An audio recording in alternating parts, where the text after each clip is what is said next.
ஏன்டா தலையில துண்டு போட்டு உட்கார்ந்திருக்க? கடன் தலைக்கு மேல ஏறி போச்சுடா. எவ்வளவு இருக்கு? 2 லட்சம். 2 லட்சமா? ஆமாண்டா, போன வருஷம் ஃப்ரிட்ஜ் வாங்க 10,000 ரூபாய் கடன் வாங்கினேன். சரி, அதை அடைக்க வார வெட்டி போட்டேன். அதை வாரம் அடைக்க முடியாம 20,000 ரூபாய் கடன் வாங்கினேன். இப்போ 3 கடன் ஆகி போச்சு. சரி, 3ஐயும் மொத்தமா அடைச்சுக்கலான்னு 50,000 ரூபாய்க்கு லோனை போட்டேன். அடைச்சியா? அடைச்சேன். ஆனா அந்த 50,000 வட்டியோட இப்ப 70,000 ஆகி போச்சு. அப்புறம் என்ன, 1 லட்ச ரூபா லோனை போட்டு அதை அடைக்க 10 இடத்துல கைமாத்தா கடனை வாங்கி இப்போ 2 லட்ச ரூபாயில நிக்குது. இந்த மாசம் டியூ கட்ட பணம் இல்ல. இப்ப என்னடா பண்ண போற? அந்த ஃப்ரிட்ஜ ஒருத்தவன் பாதி விலைக்கு கேக்குறான். அந்த ஃப்ரிட்ஜ பார்த்தாலே நமக்கு வெறுப்பா இருக்கு. அதான் இந்த மாசம் டியூக்கு அதை வித்து கட்டிப்பலான்னு பாக்குறேன்.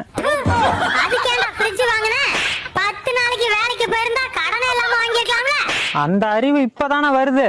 வந்துச்சுல்ல, போய் வேலை செஞ்சு கடன் அடடா. வேலை செய்யவே முடியலடா. கடனை நினைச்சாலே ஒரே மன உளைச்சலா இருக்கு. மண்ணம் கட்டி இப்படிதான்டா ஊர்ல பாதி பய சுத்திட்டு இருக்கான். லோனு வேணுமானா அவங்க தான் கேக்குறாங்க. நாங்க என்ன பண்றது? உனக்கு எங்கடா போச்சு புத்தி? புத்தி இருக்குடா. இன்னும் ஒரே மாசத்துல 2 லட்ச ரூபா கடனை அடைச்சு காட்டுறேன்டா. ஏன் வீட்ல இருக்கிற நகையை அடகு வைக்க போறியா? அதெல்லாம் பேங்க்ல சேஃப்டியா தான் இருக்கு. அப்புறம் என்னடா பண்ண போற? அந்த வீட்டையே அடகு வைக்க போறேன். செருப்பு பிஞ்சிரும். மரியாதை